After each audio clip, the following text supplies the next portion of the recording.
Hello, this is manic.mercurian with your birth chart reading. This reading is for Wednesday, January 5th, 2000 at 5:40 p.m. in Reston, Virginia. And I am aware that this reading is posted publicly, so anyone else who may be watching this who is interested in getting a reading of their own, just like this one, or maybe a different type of reading as well, be sure to check out my website. It's manic.mercurian.net. And you can email me as well for information. All of that information is in the description of any video that I post.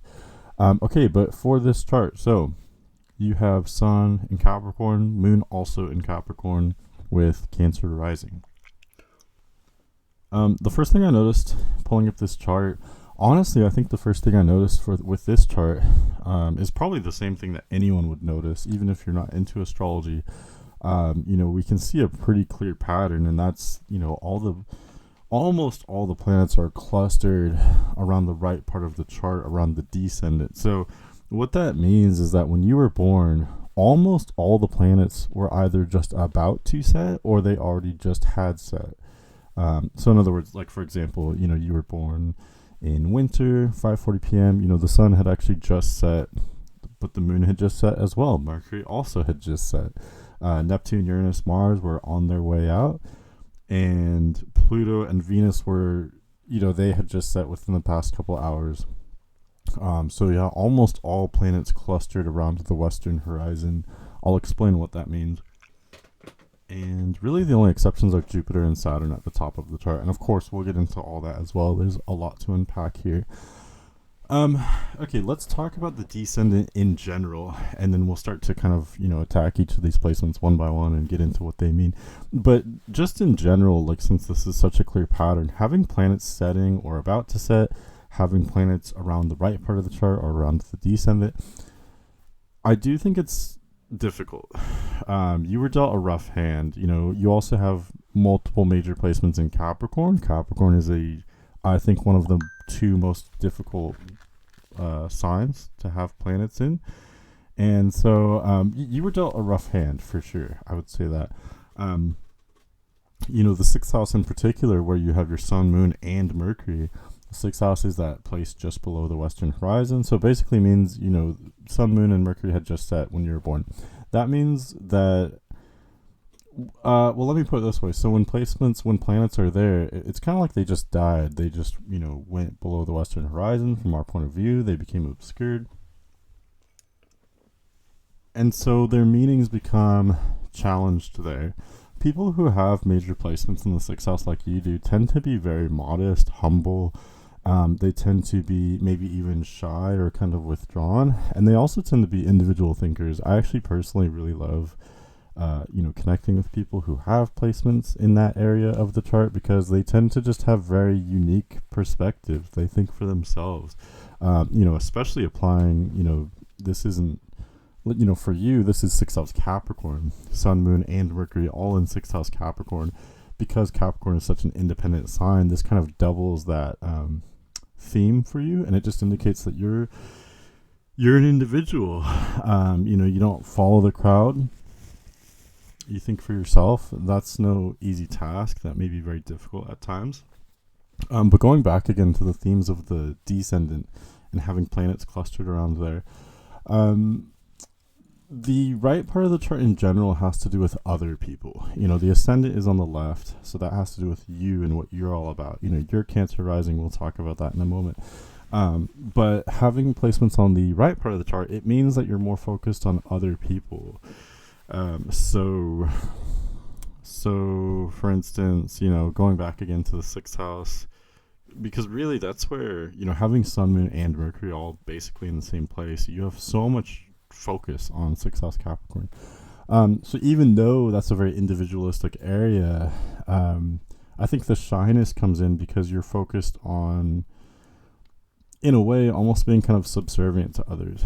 And for you, it's a combination. Capricorn typically wants to be in charge. Capricorn wants to do their own thing. Capricorn wants to be, the CEO in their corner office, or, like royalty almost.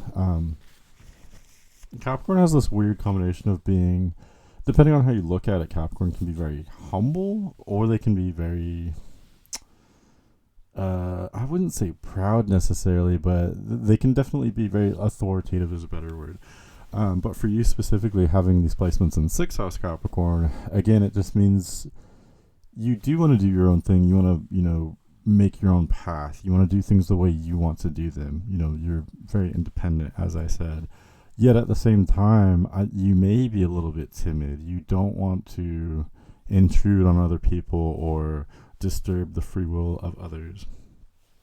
And again, just having so many placements around the descendant in general also indicates that you're focused on making way for other people. You don't want to disturb the status quo. I think this is especially true because of your Cancer rising as well. Cancer is a really non-confrontational sign. So combining, basically you almost have kind of like what they would call an umbrella chart. I mean, technically it's a little bit broken with Jupiter and Saturn at the top, but let's just put Jupiter and Saturn to the side for now. So, with an umbrella chart, the area of contention or the area of the most focus is on that like handle, so to speak. And here the handle is the ascendant. You have so many placements clustered in Sagittarius, Capricorn, Aquarius, and the beginning of Pisces where Mars is. But the ascendant is over there kind of alone in Cancer. So Cancer rising, I forgot where I was going. I was going somewhere with that. I'll come back to that maybe. You may have an interesting combination of you may come across as being more sensitive than you actually are, or you may come across as more emotional or more sensitive than you feel that you are. I did notice that you have South Node at 3 degrees Aquarius conjunct Neptune. So this is really interesting. This means that you're actually more comfortable with things being kind of ethereal and abstract. You may be very comfortable with ideas, abstract concepts. And again, you may also be very naturally oriented toward thinking about other people, helping others, focusing on other people. You're a little bit of an empath, I think. It's harder for you to just kind of go on your own and do your own thing. And I know I'm contradicting myself a little bit because on the one hand, yeah, you are very independent. But I guess what I'm trying to say is, it's hard for you to find your own fire. North Node is in first house Leo. And you don't have a whole lot of fire placements. You do have Jupiter in Aries. Let's talk about Jupiter and Saturn real quick. So Jupiter and Saturn are, kind of on their own, as we've said. They're both in the 10th house. I'm using equal houses, by the way.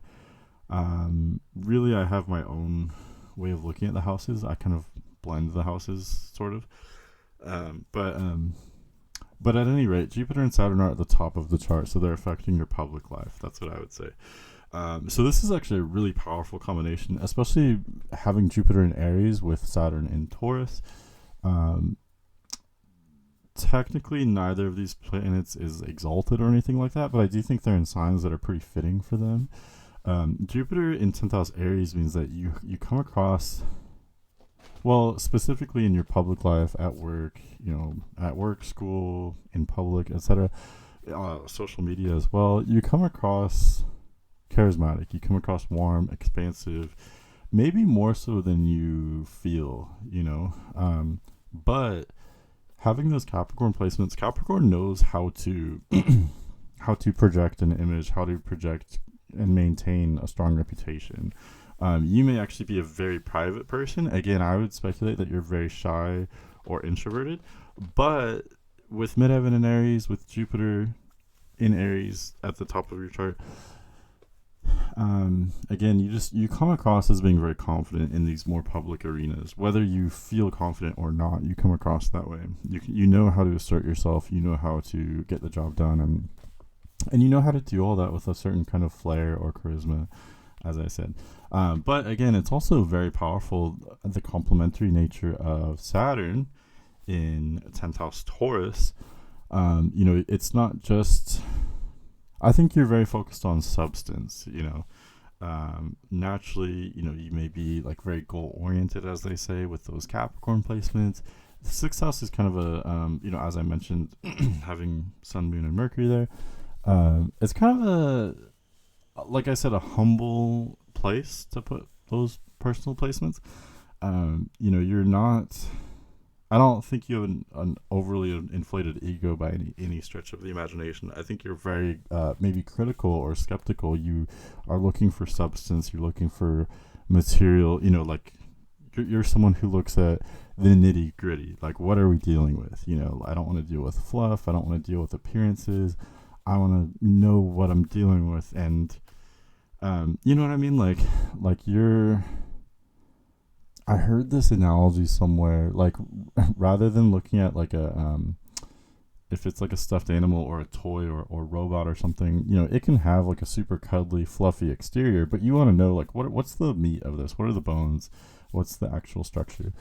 So I think Saturn in 10th house Taurus kind of just intertwines that theme into your career and your reputation as well. You come across as not only as someone who's charismatic and warm, but also someone who is of substance, as I say, someone who is constructive, someone who is productive, reliable, responsible, etc. Your Venus and Mars really kind of twists. I think, well, they add a completely different kind of element, no pun intended, to your chart, I think. Well, Mars literally adds another element to your chart, Mars being your only water planet. And then Venus in Sagittarius,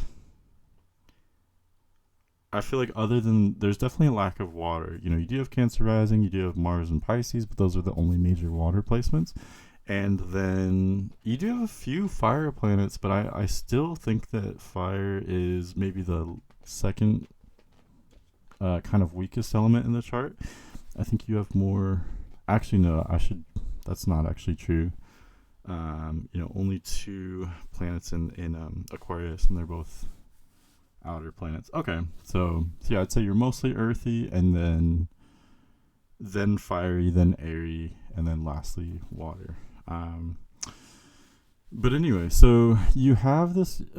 How do I put this? You're almost a little bit conflicted because, you know, I'll keep going back to Sun, Moon, and Mercury in 6th house Capricorn. You know, if I had to characterize you as one sign, I would say you are Capricorn. You know, Sun, Moon, and Mercury, those are such, you know, powerful and important placements. But especially because, you know, because you have Cancer rising, that makes Moon actually the chart ruler as well.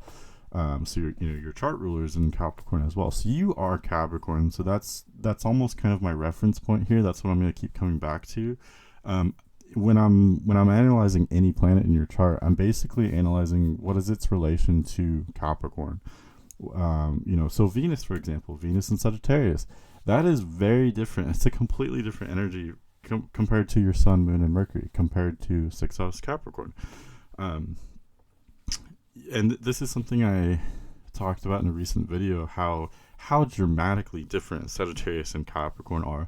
Out of any of the 2 signs that are next to one another, Sagittarius and Capricorn are definitely among the most different, because you know, Capricorn, where most of like the bulk of your psychology is, Capricorn is so much more focused on the future, on being very goal oriented.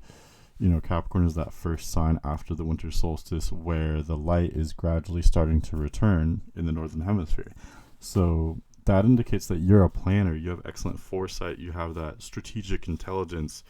You know, you may not always be the most successful person. Like tasks that require very little time, you may actually not thrive in, compared to tasks that are much more long-term in nature. You know what I mean? So you can apply that to maybe even to life in general. Like, life might be a little bit more difficult for you early on, but it's going to get easier over time, because that's the natural approach that you take in general with anything, with everything. You know, you are a person that wants to save and conserve in order to, you know, like instead of having a bunch of fun today, why don't we, like, you know, save and work hard? That way we can have the most fun in the long run, right? That's what I would expect from a chart like yours. So kind of deviating from that entire theme, Venus is in a very different place. Venus is in 5th house Sagittarius. So that indicates that on a fundamental level, you're actually desiring something that is very different from what you represent, if that makes sense. Like, so that's why I said you're a little bit conflicted. You do want the long term, you want to be responsible, and you can be very maybe self-critical. Yet at the same time, part of you wants adventure. Part of you admires other personalities that are maybe more adventurous or outgoing than yourself. With Venus and Sagittarius, Venus shows what you desire and what you're attracted to. And Sagittarius, in many ways, Sagittarius is almost like the opposite of Capricorn. Sagittarius wants to just, let's just party in the moment. Who cares about tomorrow or next week? Let's, it's like the hookers and blow sign. Like, let's just party and have a good time. It's very almost kind of belligerent. Sagittarius is kind of where it's the season of like holidays and, feasts and kind of excess, overdoing things, right? So on some level, because your Venus is in fifth house Sagittarius, you do desire these things.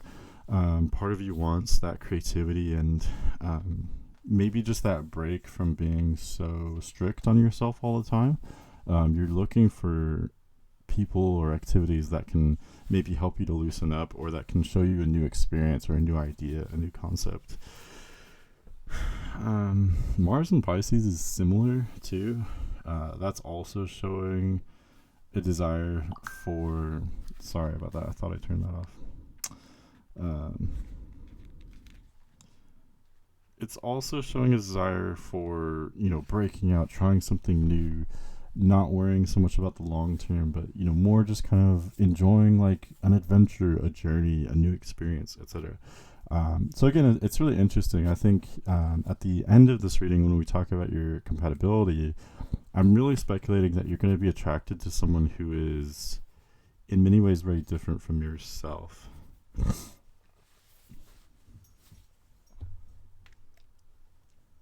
Sorry about that. Okay, what else? We've covered most of the basics here. Last thing I'll mention in this first chapter is that with South Node in 7th house Aquarius conjunct Neptune, it indicates that at a young age you were very mysterious. Like, other people may have thought that you were very strange.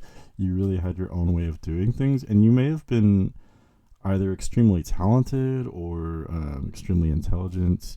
You may have been kind of like a genius or a prodigy on some level, and that was really cool, but at the same time it may have been very isolating as well.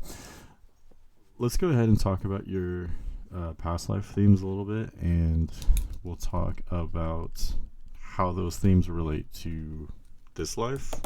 What are your challenges in this life? What are your main areas of potential? And we'll talk about your upbringing there too.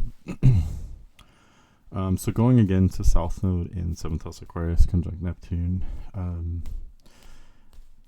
because you have a planet conjunct the South Node, that generally leads me to believe that your past life may have been extreme, or just very potent. Shit may have like really gone down, so to speak.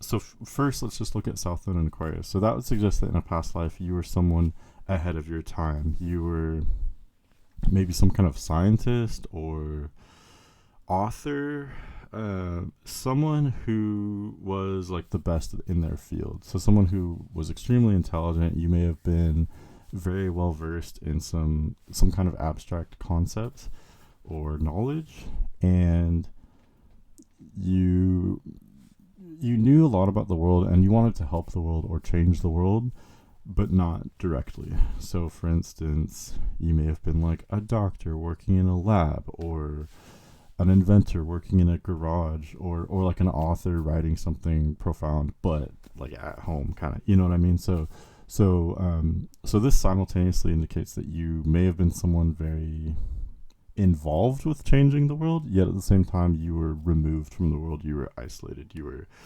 maybe even an outcast. You may have not been embraced for your skills or knowledge. Those things. I mean, I think sometimes we might wish to be like the smartest person in the world, or we might wish for some kind of like super abilities. But the people who actually do have that kind of awareness often are isolated. Other people don't understand them. Other people may have, I don't know, exiled you and not understood you, etc.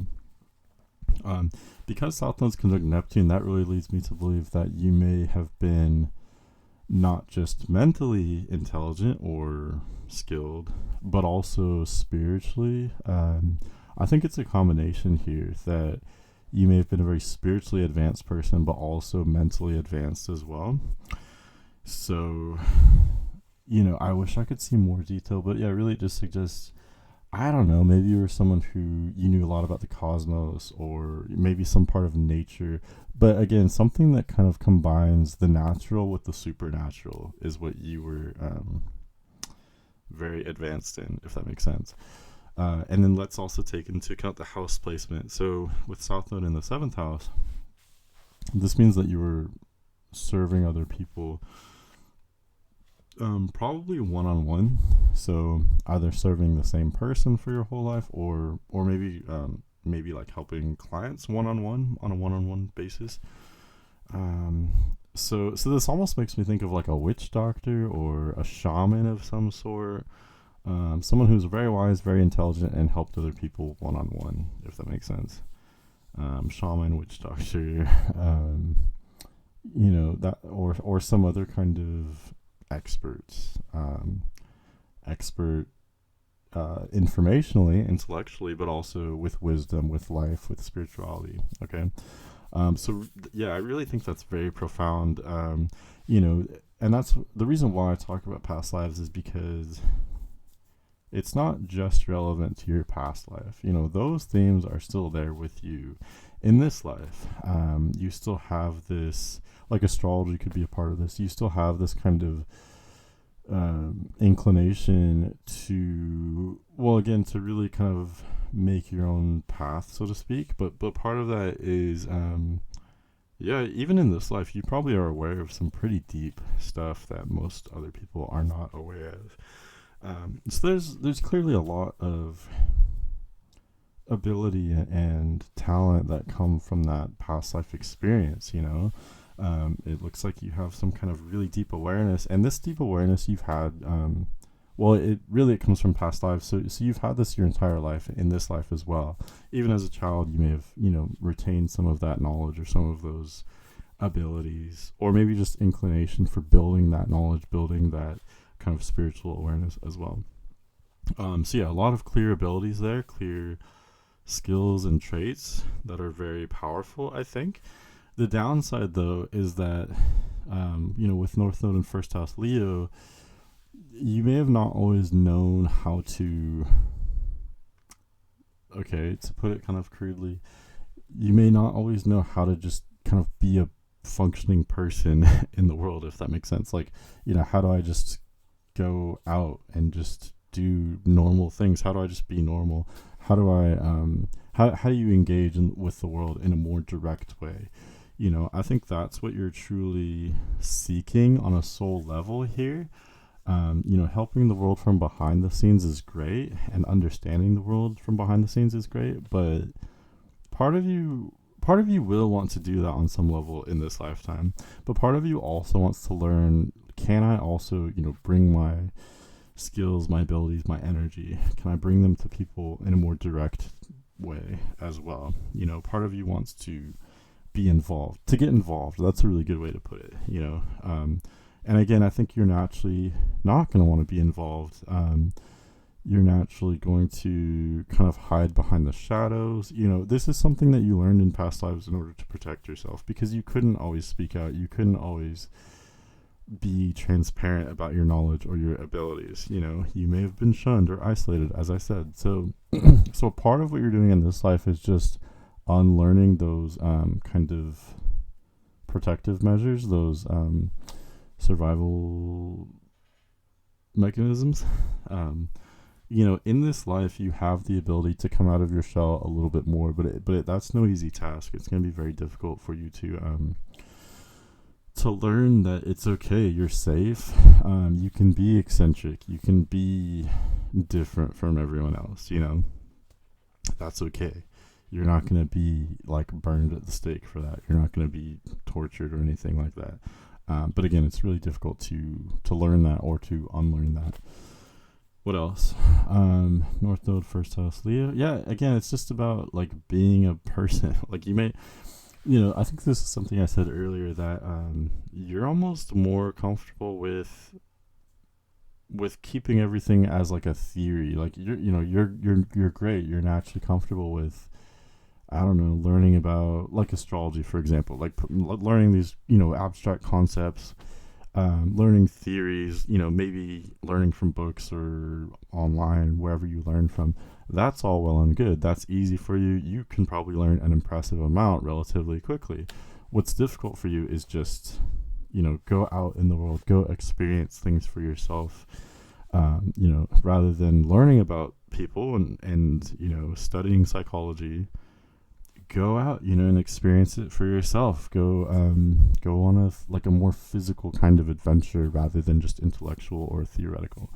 So yeah, that's what I'd really encourage you to do. And I can't see your progress. I can speculate on it, but ultimately you do have free will, so it's up to you how much you want to learn. And there's nothing wrong with some of us like learn and evolve in this lifetime a lot more than others, and there's nothing wrong with that. Everyone has that choice to make. But my point is, maybe you've already done this. Maybe you've already ventured out and really become your own person in a more direct way. Maybe you've really learned how to represent yourself with other people, and maybe not. Maybe you're still a hermit. I can't see that either way, and there's nothing wrong with it. But really what I would recommend is balance. Part of you will always be more comfortable kind of behind the shadows, so to speak, especially considering your other placements. But again, part of you does want to stand out and really do your own thing in a kind of dramatic way. We'll talk more about that in the career part of this reading as well, because North Node in first house Leo, that's not your only fiery placement. You also have, as I mentioned, the midheaven and Jupiter in Aries, Venus in Sagittarius. Part of you wants that fire element. You have both benefics in fire signs as well, which is kind of interesting. So, yeah, that's really interesting. So having Venus and Jupiter both in fire signs, the two most positive planets, the most positive placements, that's just indicating the most joy and pleasure you're going to have. Astrologically, it's in the fire element. So it has to do with individuality and exploration, doing new things, trying new things. I also think that the fire element is very physical in nature.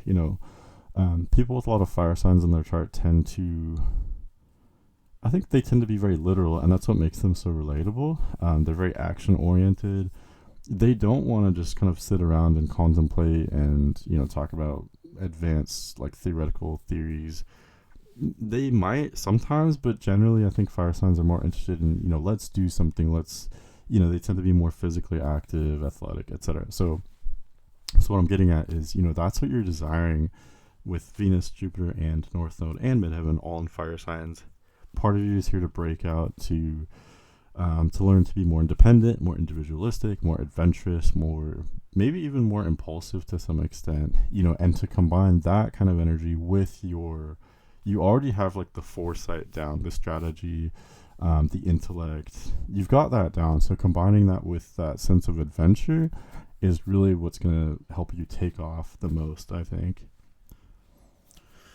Okay, we talked about some of your challenges. Saturn is in 10th house Taurus. Saturn's always another area of challenges. With Saturn in the 10th house, that indicates that your biggest challenges in life will be with your public life or with work. So you may have like very critical, almost like crisis situations that happen throughout your life at work or in public. It's just, to me, that indicates, that's where you're challenged. People will really test you there. Part of that just has to do with kind of what I said. You're more, I think you're more comfortable being a hermit or being alone. That's where it's safe. That's where you can protect yourself. The outside world is a hostile place at times. I mean, that's not wrong. But Saturn doesn't just represent an area where you're challenged, it also tends to represent an area where you have immense potential. So what I'm getting at is Saturn in 10th house doesn't just mean that you'll be challenged the most in public places. It also indicates that you have the potential for being a leader in public, especially at a later age. In a few years, you'll be going through your first Saturn return, and so you'll be tested on some level with your career and with your public life. There's going to be some kind of challenge that you'll go through where you won't really be able to look to anyone else for help. You're going to have to be doing something on your own in some kind of way. And again, it's pertaining to your public life, to your work, etc.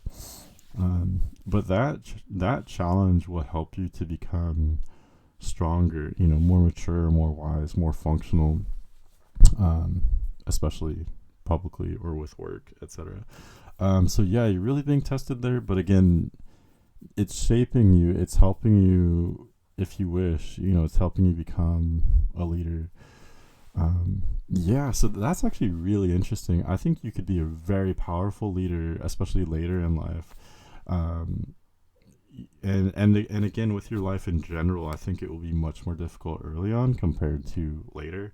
I do think things will very gradually get easier and easier for you, and you'll get stronger, and not just stronger, but life may be more fun for you too. That's pretty common with Capricorn placements. They tend to be kind of more serious and rigid when they're younger, and then more kind of silly and open and playful later. It's almost kind of backward of how we would expect someone to sort of mature. But that's kind of what I see for you. So really that's exciting. I think because like what I'm seeing in multiple places in your chart is that you're an individual. You have a very unique set of skills. You have a very unique set of like knowledge or information. And so that's why it makes me excited thinking about you becoming a leader. And maybe you're a leader already, but if you're not, at least later in life, I think that would be very powerful because of that unique, set of energies that you have.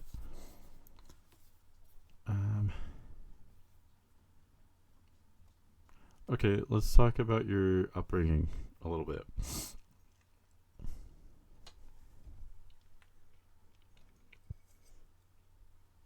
Okay, so I don't think I mentioned this before, but looks like you were born like roughly like the day before a new moon, kind of on the eve of a new moon. So your sun and moon are in the same sign. That would indicate that your parents or whoever raised you, they were consistent. So you knew what was expected of you. Something I'm surprised I haven't mentioned yet, you have moon in detriment. So that indicates that you had a hard upbringing. Like I said, this chart looks difficult to me. I'll just say it that way. Like you've had probably a difficult life, especially difficult like early life, difficult childhood. So what I see with people who have moon in Capricorn is that, you were either neglected at a young age or you had very strict parents. So either way, the result is the same. You had to take care of yourself at a very young age. Okay. Typically, well, especially with, you don't just have moon in Capricorn, you also have sun and Mercury there. So yeah, so that would really indicate that, you've been taking care of yourself, not just physically, but emotionally as well for a long time, since you were very young. For you, it may be simpler that way. That's just how you were raised. That's how you grew up. For you, it's simpler because if you have a problem, you deal with it yourself. Why involve someone else? Other people have their own emotions, their own problems. Why involve someone else when you can just deal with something yourself? It's simpler that way. So I think that's very admirable. I've said you're very independent. And that's typically what I see. Moon in Capricorn is a very difficult placement, and in many ways it's unfair. Ideally, we would like to be, kind of like mollycoddled at least a little bit at a young age. We'd like to be nurtured, and we'd like to be in a warm, kind of like emotionally safe environment at a young age. But with Moon and Capricorn, you just don't have that luxury, and that is, unfortunate. It's unfair, but at the same time, it creates a person that's very resilient, very strong, very independent, and very mature emotionally. So you are probably very self-aware, definitely like an old soul, as they would say. And yeah, you just don't put your shit on other people, basically. That's what I really admire about people with Moon and Capricorn. Because of that upbringing that you had, you're not one to, blame other people or take out your insecurities on other people. You kind of just deal with things yourself. So that's great. I think that's a very strong dynamic to have. The downside is that it makes it difficult to connect with other people. If you're always used to just dealing with everything on your own, there's no need for involving yourself with someone else, and of course sooner or later you'll want some kind of like strong, close relationships or intimacy. So it can be difficult for you to open up. You may be naturally very private or kind of secretive, because or I don't know if secretive is the right word, but definitely private. And again, there's nothing wrong with that, but I would really speculate that, again, you'll kind of open up and maybe become less guarded as you mature a little bit. Anyway, back to your childhood. So Sun and Moon conjunct, roughly conjunct. That just indicates if you were raised with two parents, they may have been very similar to each other. They may have had similar personalities or similar parenting styles, or maybe you were just raised by one person. I'm not sure. Saturn retrograde does indicate an absent father. About 40% of people are born with Saturn retrograde, so not completely unusual, but it does indicate an absent father. And I always say, I know that's a sensitive ish subject, but really, that could have looked many different ways. Maybe your dad wasn't there at all. Maybe he just worked a lot. Maybe he was there for part of your life. There's many different ways that could be true. But that is something indicated by Saturn retrograde. And then also, so Saturn is said to represent the father. Sun can also represent the father, and then Moon represents the mother.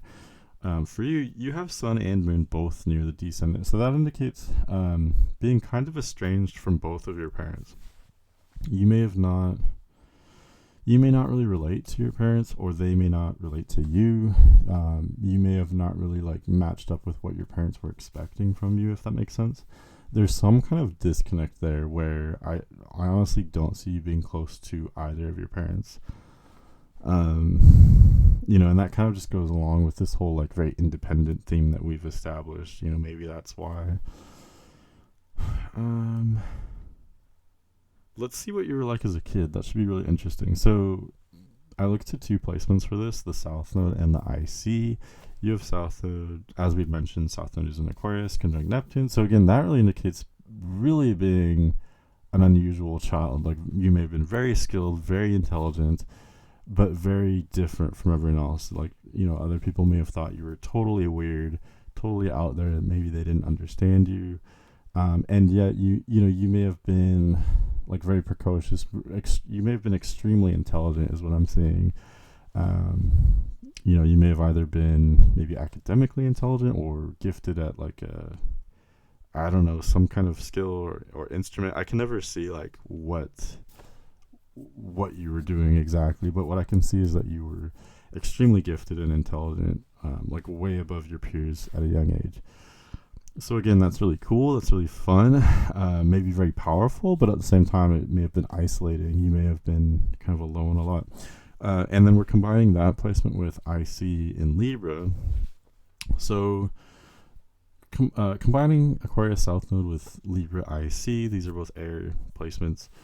And I would read those as suggesting that as a young person, you may have been kind of a wallflower. You may have been very shy, but very intelligent, very, what's the word?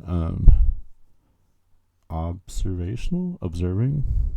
I'm forgetting. But you may have been, constantly observing everything, constantly taking everything in. Maybe just very observant is the word. Very observant of other people, but you're constantly observing other people, but also just like taking in a lot of information as well. And in a way, that's not too dissimilar from what I would speculate that you are like today as well. I see you being, again, kind of a loner, but very extremely intelligent though, for sure. What else? With IC and Libra, that suggests that you may have been very creative as well, and that's also something I think is still true. You may have been not just gifted with like information or intellect, but you may have also been very gifted with some kind of creative project, like some kind of art, something probably with your hands, either writing or some kind of art. But you may have really excelled in that area at a young age as well. Okay, let's talk about your career a little bit. We'll talk about, yeah, we'll just talk about like what do I see your needs being for a career, and also what would I think you'd be kind of naturally skilled at or good at. And yeah, this is a placement I've been excited to talk about, but I haven't talked about a whole lot, and that's your midheaven in Aries. Midheaven in Aries is a fun one because, well, so first of all, the midheaven, I think I mentioned it has to do with your career and reputation. I'm sure most people watching this would know that. So yeah, it's kind of like, who are you in public? Who are you at work? And for you, in a way, this is very different from the rest of your chart, because with midheaven in Aries, you are like Aries at work. You're like Aries in public. Aries is probably the most confident sign. Aries is very independent. So there is that commonality. You're very independent in public, just like you are elsewhere. The difference, though, is that Aries is very disruptive, Aries is very rebellious. I think that's very different from how you normally are. With Sun, Moon, Mercury, and 6th house Capricorn, that would suggest that you're very orderly, independent, but at the same time very like accommodating. You may be very independent, but you don't want to clash with other people. I think you're very like modest, but that's very different from midheaven in Aries. My experience with people who have midheaven in Aries is that usually at a young age they'll try to work for like a large company and it just doesn't work. They'll get a job at Walmart or McDonald's, and the first time that a manager starts barking orders at them, they'll just walk out. They'll just quit. If you have midheaven in Aries, you don't take shit from other people, basically. So what I find with this placement is that you want to do something on your own. This is the placement of like a business owner, or at the very least some kind of like manager or leader. I always say, like, with midheaven and Aries, you can work for someone else if two conditions are met. Number one, it better be someone that you actually respect, because you're not going to tolerate working for someone that you don't respect. Number two, you still, even if you work for someone, you still need room to breathe. You need room to do things on your own. I think autonomy is very important for you when it comes to your career, your work, your school, whatever, your public role. You want to do your own thing. You don't want to be told, like, no one likes being micromanaged, right? Nobody does. I don't like that. You especially, though. You, more than most people, you would hate that. So yeah, you can work for someone else, but you still need room to be autonomous, to make your own kind of executive decisions, if that makes sense. So just going off that placement alone, but especially combining that with your Capricorn placements, I really see you doing something on your own.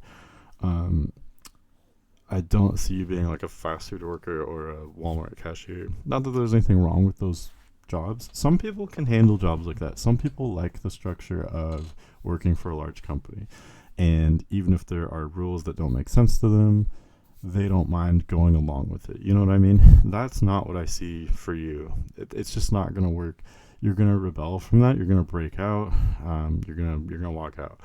So yeah, I see you doing something very much on your own.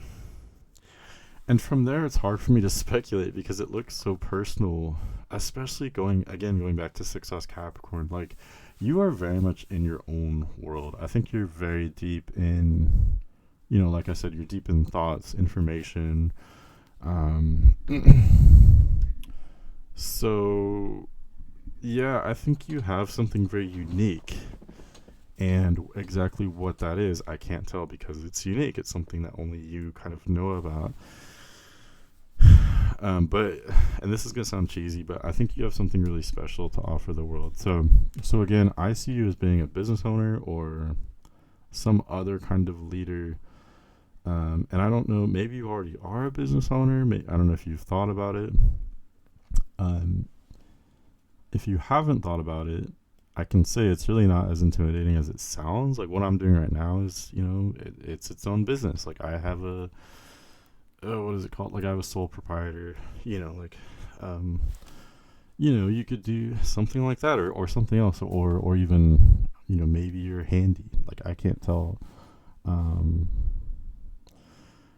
but I do think whatever you're doing may be intellectual in nature, but I think ideally I would want to get you out in front of people though. I think naturally, as I mentioned earlier, you may naturally kind of shy away from people and do your own thing, and by like being alone.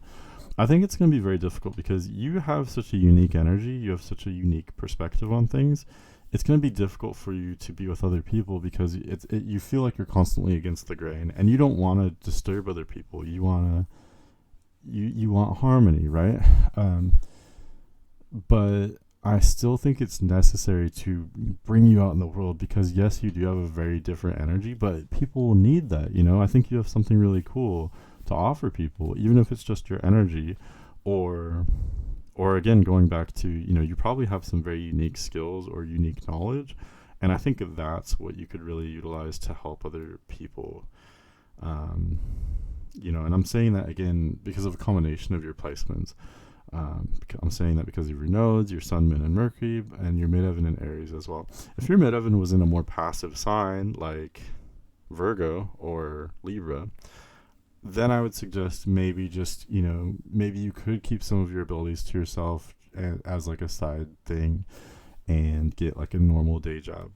But because your midheaven is in Aries, you need to stand out, and maybe you know that on some level already. But yeah, part of you needs to stand out. Part of you needs to put yourself out there. So what better way than utilizing all that stuff on the right side of the chart, all those unique abilities and skills, that unique intelligence? Why not use that and then apply it to the Aries midheaven and put it out there in a really unique and kind of maybe even a dramatic way? That would also, doing something like that would also help you realize the potential of your North Node. So again, I know I'm speaking in kind of like theoretical, kind of abstract, words right now. But again, it's hard for me to specify because you have some unique skills or abilities or information. I don't know what they are, but I know you do have those. So whatever that is, I think I would challenge you, if you haven't already, how do you turn those into a career? Or how do you implement those into a career?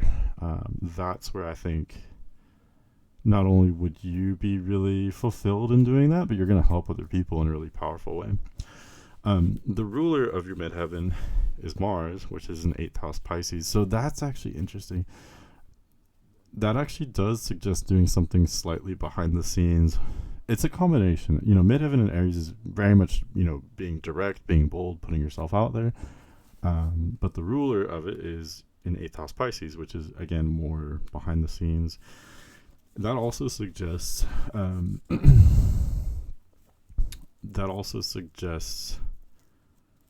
something that is more spiritual or emotional in nature. So it's kind of tricky. It's a combination. I think part of you does need to do something kind of physical or literal in nature, but part of it is going to be spiritual as well. You know what that makes me think of is like Reiki or like massage or something. But again, I can't really guess what it is because it's whatever those unique things are that you have. That's what it is. But I'm just kind of brainstorming like, things that are physical, but also spiritual as well. I don't know. So like body, like health stuff. or what do they call it, like body, like rehabilitation, like helping people that are injured, whatever it is for you. I don't want to keep guessing because I'm not gonna be able to say what your unique skills are, but yeah, I hope that made sense. Judging by your chart, I think this kind of verbiage is natural for you. Like I think that you're able to understand these abstract concepts, so I think you'll understand what I'm saying. I can't guess or advise specifically at a job for you, but I can definitely, go over the themes that I see. So I hope that makes sense. And as always, with this part of the reading, with any part of the reading, if you have any questions, feel free to comment or email me, and I can always go back over something or phrase something in a different way or expand on something if you need that as well. And that's something I offer for every reading that I ever do. Okay, lastly, let's talk about your compatibility. I'll talk about what do you need in a relationship, what kind of personality types do I see you being attracted to, and more importantly, compatible with. And we'll also kind of just go through the 12 zodiac signs and just see what signs are you most and least compatible with or attracted to. So for much of this, I actually look at Venus, Mars, and the descendant. I do also take into account, Sun, Moon, and Mercury. For you, though, it's kind of interesting because Sun, Moon, and Mercury are all in the same sign as the descendant. Let's talk about that first, and then we'll talk about Venus and Mars. So not everyone understands what the descendant is. I did kind of explain that earlier in the reading, but basically ascendant is you, your identity, what you're all about. So you have ascendant in Cancer. You may come across as kind of shy, reserved. You may come across as being very sensitive. Whether you are or not is more debatable, but that's what you're about. That's the aura that you have is in Cancer. That's where the Eastern horizon was when you were born. The Western horizon was in Capricorn, and that more has to do with other people. So what kind of people do you attract naturally? What kind of person are you compatible with? So it's a really very telling, but also often overlooked placement when it comes to compatibility. So for you, your descendant is in Capricorn. So I know earlier I said you'd be attracted to someone very different. That is partially true. It's a little bit complicated though. You have your Venus, Mars, and descendant all in different elements: fire, earth, and water. So to some extent, you're attracted to someone who's a little bit of a blend of energies astrologically. But anyway, part of that is descendant in Capricorn. Usually when you have ascendant in Cancer and descendant in Capricorn, it suggests being attracted to someone older than you or more experienced than yourself in some way. It suggests you want someone experienced, mature, independent, someone very reliable, consistent, someone goal-oriented, basically someone who's like Capricorn. So that could very well be someone else who also has major Capricorn placements. Capricorn is going to be mature, independent, generally responsible. What else? Someone who manages their time and their money well. Someone who has a strong reputation, but someone who's very independent as well. What else? I think that's all I got. So that just suggests a general attraction to earth signs as well, because Virgo and Taurus will also be similar to Capricorn. All three of these signs are very heavy, practical. They tend to be hardworking, very productive usually. Taurus could be interesting. Taurus, I would say, is the most similar sign to Capricorn. Taurus is also very practical, very reliable, and consistent. So I think you would be attracted to those qualities. And also, you have your Saturn in Taurus, which I wouldn't usually recommend, dating the sign of your Saturn, because that can be a kind of restrictive energy. But because you have this attraction toward Capricorn, which is ruled by Saturn, for you, Taurus would actually be similar, because you're gonna experience people who have major Taurus placements as almost being kind of Saturnian or Capricornian because you have your Saturn there, if that makes sense. So Taurus could also be definitely a match for you. for you personally, Taurus is going to help you to mature and kind of evolve. And I mean, the only downsides are that Taurus may sometimes come across as critical or condescending for you. And again, that's because of your Saturn being there. I wouldn't usually say that for most people. But also, you may not actually mind that. You may not mind someone who's a little bit cold or dry, like Capricorn, or for you, like Taurus. You may actually be attracted to that kind of like no nonsense, like no BS type of attitude. Someone who just is very straightforward and kind of blunt. And yeah, like I said, someone who has their shit together, basically. So yeah, so far I'm definitely looking at Taurus or Capricorn. Virgo is also an earth sign. Virgo is hardworking, practical. All the earth signs are modest as well. So someone who's a little bit understated or, isn't like super big on affection, you may not actually mind that too much. You'll understand them not only because you're attracted to that kind of energy, but also because you have so many personal placements in Capricorn. You yourself are Capricorn, so you'll relate to someone else who either has Capricorn placements or other earth placements. So that's another thing boosting your compatibility and making that compatibility really kind of easy. It'll be relatively very simple for you to have a deep connection and effective communication with someone who has those earth, or maybe specifically Capricorn placements. Okay, so definitely Capricorn or Taurus. I was just saying Virgo's a little bit different because Virgo's the only earth sign that is... Virgo's much more analytical than Capricorn or Taurus. All of these earth signs are very practical, for sure. But I would argue that Capricorn and Taurus's practicality actually comes from a place of intuition or like instinct. Virgo is more detached from their instincts. They're more analytical in nature. And I always use myself as an example.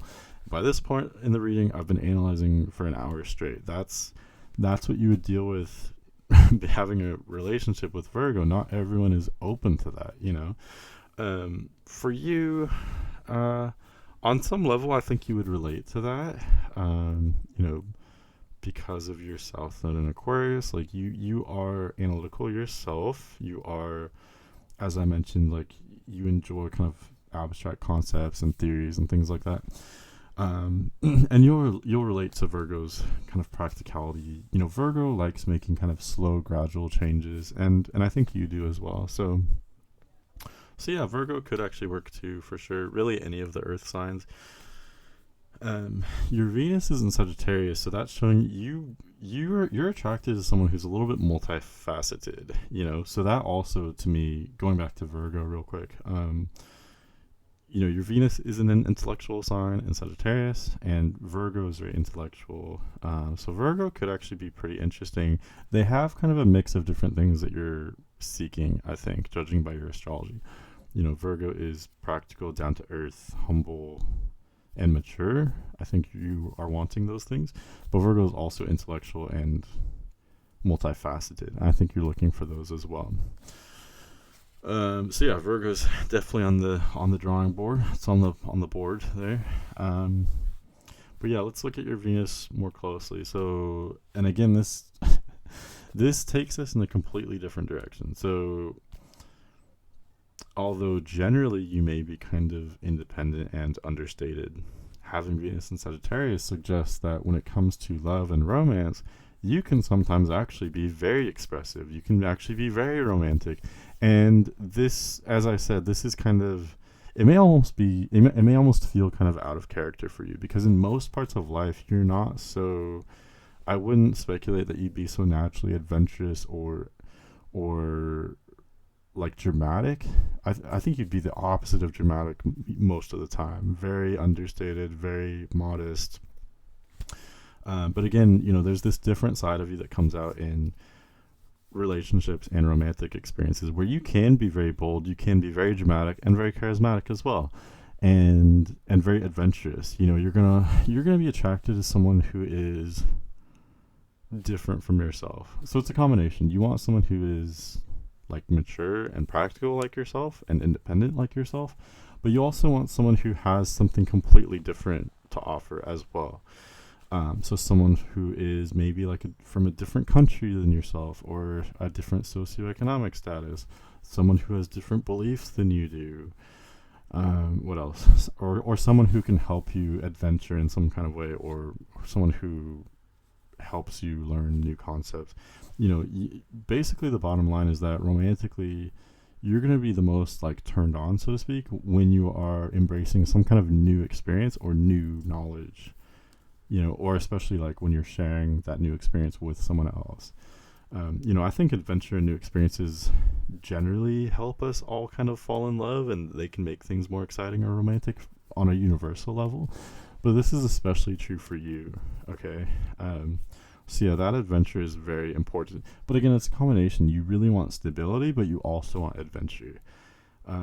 There's nothing wrong with that. I think that's very complementary in nature, but it does make it a little bit trickier when it comes to assessing your compatibility, because most signs are going to lean one way or the other. So, so when it comes to assessing really anyone's compatibility, but especially yours, I would really want to look at someone's entire chart, okay? Because they're likely going to have a combination. I would speculate they'll probably have some earth placements as well as some fire placements, because you really want both. The fire, Aries, Leo, Sagittarius, they're going to bring that adventure, that impulsiveness, they're going to be action oriented. Not only would that be attractive for you, but also that would help you to evolve and kind of realize your potential. That would help you kind of put yourself out there even more. So I definitely see that being attractive for you. But again, the earth signs are attractive too. You want the stability of an earth sign, but the adventurousness of a fire sign. And you can have both, but you need someone who is both. What else? Venus and Sagittarius, someone dramatic. Venus is also conjunct Pluto as well. So you may not mind someone who is complex, deep, and that actually kind of goes along with descendant in Capricorn as well. All of these placements are showing you don't want you want a meal, not a snack. You don't mind someone who's a little bit mysterious or complicated. You may actually be very much attracted to that, I think. So really, again, any of the earth signs would be attractive for you. Usually I would lean more toward Virgo or Capricorn because they can be more deep and complicated compared to Taurus. But because your Saturn is in Taurus, Taurus actually will end up being deep and challenging for you. So any of the earth signs will check those boxes. And then looking at the fire signs, Sagittarius is different from the other fire signs. Sagittarius is kind of like what we talked about with Virgo among the earth signs. Sagittarius is the more analytical and kind of intellectual fire sign. Aries and Leo tend to be much more straightforward and very action oriented, very impulsive, very bold. Sagittarius has that as well. Sagittarius is also a fire sign, but Sagittarius is also kind of conflicted. They are very much a feeler, but they're also a thinker at the same time. And so, yeah, they are multifaceted. They have these different sides to them. They can be very passive. They can also be very passionate as well. And that's what you're attracted to. You want someone who's complicated. So, yeah, Sagittarius is definitely up there. Sagittarius is going to be adventurous, optimistic. That's going to be very attractive for you. Aries and Leo will be similar, but like I said, they'll be a little bit more simplistic. Because your North Node is in Leo and your Jupiter is in Aries, either one of those signs will be expansive for you, and there'll be some element of like good luck and soul growth in either one, Aries or Leo. So yeah, again, really, it's hard for me to narrow it down. Any of the fire signs could be very interesting for you as well. I would lean a little bit more towards Sagittarius than the other fire signs, just because you have your Venus, as well as your Pluto for that matter there. And your Chiron is also in Sagittarius, and your Lilith, now that I think about it. So Sagittarius is definitely a sign of deep attraction, intense attraction for you. Sagittarius will be very fun for when it comes to your compatibility, but also, again, there might be that really deep, intense attraction as well. And specifically, if someone has placements a little bit later in Sagittarius, around 22 degrees, you may have a very sexual connection as well because your Lilith is there. So yeah, if I had to just pick a couple signs, I'd say Sagittarius and Capricorn. Those are the two signs where your Venus and descendant are, and then plus you have all these other placements in those signs as well. But again, to a lesser extent, the other earth and fire signs may be very attractive for you as well. Okay, but let's look at Mars. Let's look at the earth, or excuse me, the air and water signs as well. So Mars is always a little bit more tricky. I always describe Mars as a double-edged sword because on the one hand, dealing with your Mars sign, so for you that's Pisces, on the one hand, you will be attracted to them on some level, especially sexually, okay? So you can have intense chemistry, you can have, tension is a great word because there can be that, sexual tension, but it's a double-edged sword because there can also be, the wrong kind of tension as well. Your Mars sign might not just be you could have that great chemistry, but you could also be irritable, competitive. You might experience them in kind of an aggressive way, like fighting with each other, that type of thing. So, so not everyone is always open to that. I would speculate that you're a very non-confrontational person. Looking at many placements that you have, I think you would not want that confrontation. So Pisces may not be what you're looking for. Pisces is not, by any stretch of the imagination, it's not generally a confrontational sign, but because, like I said, because your Mars is there, you may experience them that way. It's not your fault, it's not their fault, that's just kind of what the dynamic is for you. So I'm not sure. I think the water signs would also generally be okay. So they would be very attractive for you because they're different from yourself, more so than any other element. Okay. Air could also be very different, maybe. Okay, so let's just talk about them together. The air and the water signs, because they're very different from yourself, they can sometimes be very attractive to you because they're so different from yourself. So they're just very they're exotic. They have different strengths than you do. You have different strengths than they do. So there can be a lot of mutual attraction. What I tend to find though is that these dynamics can be difficult to maintain in the long run because the two of you are going to be fundamentally different, whether we're talking about an air sign or a water sign. With the water signs tend to want a close relationship. They tend to be a little bit clingy. There's nothing wrong with that. Some people are a little bit more possessive in relationships. Some people want more room to breathe and to be autonomous. I would speculate that you would be a little bit more, you do want commitment for sure, but I think you also are very independent. So that could be threatening to the water signs. Water signs, I think, would generally want something much closer than what you're looking for. Water signs can also be very sappy and kind of lovey-dovey, because it's the most emotional element. I think that's generally how they experience romantic relationships. So again, I don't think that exactly matches up with what you are all about, and really that applies to any of the water signs. I think you would enjoy the complexity of Pisces or Scorpio. Cancer, I think, is a little bit more straightforward. They do have maybe the most emotion, which can be complex, but I just don't. I could see you matching up with the Cancer rising. I noticed many couples that have the same ascendant placement. But other than that, it would really surprise me if you were involved with someone who had major Cancer placements.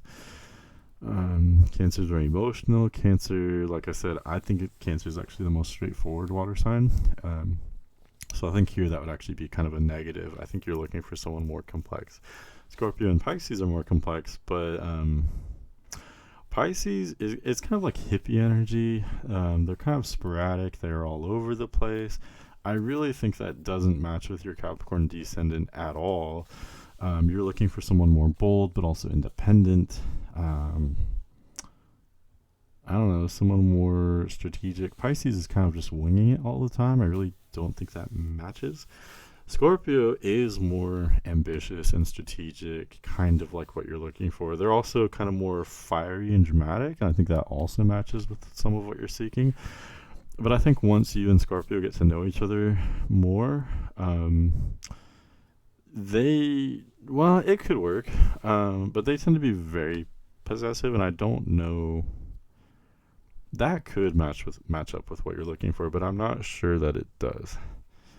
Um, Venus and the descendant are the main two compatibility placements that I look at more so than Mars, and because they're in fire and earth signs, I would look at fire and earth rather than water or air.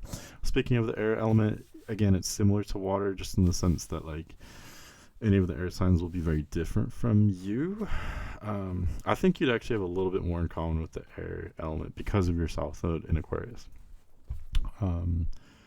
Air signs are the most detached. They tend to be more intellectual in nature, and I think you would relate to that. You'd have some common ground. You could have some very deep conversations. Aquarius, I would definitely say, if I had to pick out of the air signs, I would definitely choose Aquarius for you because your descendant is in Capricorn, so that shows that you're attracted to someone who's kind of Saturnian, since Saturn rules Capricorn. Saturn also rules Aquarius as well. So Aquarius you will relate to on a deep level because your south node is there, and they will have some traits that you're looking for. Like they tend to be very independent. They really do things on their own. They think for themselves. I think you'd relate to that and you'd be attracted to that. Aquarius is also not just they can be strict and kind of maybe cold, dry, detached, but they can also be very expressive and adventurous as well. Really, now that I get into it, Aquarius does check off a lot of boxes for you, I think. So that wouldn't be out of the question. Libra and Gemini, I don't see for you as much because they're much more kind of flaky, indecisive. They're not as strong-willed. They're much more flexible and adaptable. And I think you're looking for someone more strong-willed. I think you're looking for a really strong personality. Libra and Gemini are strong in their own way, but it's more of like a being adaptable kind of way, So again, I just don't think that's what you're looking for. So in short, for signs of compatibility and attraction, I would mostly look at Sagittarius and Capricorn for you, followed by the other earth and fire signs. Okay. Yeah. But that's what I got. So again, definitely reach out if you have any feedback or questions. I'm always open to that. And anyone else who might be watching this, if you are interested in getting a reading, definitely do so. I really appreciate it. Not only is it a great value, but it also supports the channel and allows me to post new content. So yeah, thanks for this reading request. Congratulations and have a great day.